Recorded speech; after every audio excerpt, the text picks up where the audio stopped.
చేసుకోవచ్చు. అమ్మ, ద్వాదశ రాశుల వారు వారికి వారే సులభతరంగా చేసుకోగలిగే ఒక పరిహారాన్ని ఈ రోజు ప్రేక్షకులకు తెలియజేస్తారా? ద్వాదశ రాశుల వారికి పరిహారాన్ని కనుక మనం చూసినట్లయితే 12 రాశుల వారు కూడా ఈ రోజున అవకాశం ఉన్నట్లయితే దేవతా ఆరాధన అనేది చాలా చక్కటి ఫలితాన్ని ఇస్తుంది.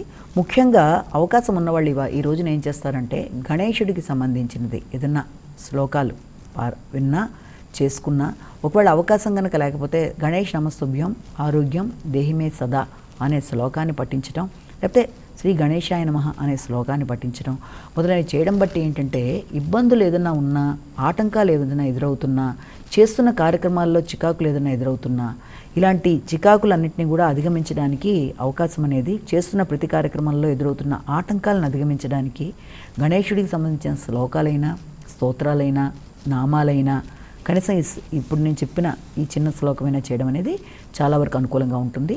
ఏది ఏమైనప్పటికీ ఇది చేసినా పర్వాలేదు, మీ ఇష్టదేవత ఆరాధన చేసినా, ఏదైనా ఇప్పుడు నడుస్తున్న ఈ గోచారీత్యా చెప్తున్న ఫలితాలకు సంబంధించిన వాటిల్లో చిన్న చిన్న సమస్యలు ఏదైనా ఉన్నా వాటిని అధిగమించడానికి ఈ పరిహారాలు లాంటివి చేసుకోవడం వల్ల చాలా వరకు అనుకూలత అనేది ఏర్పడుతుంది. అవకాశం ఉంటే గణేశుడికి సంబంధించిన దేవాలయ సందర్శన కూడా చాలా వరకు మంచి ఫలితాన్ని ఇస్తుంది. నేటి వైశిష్ట్యం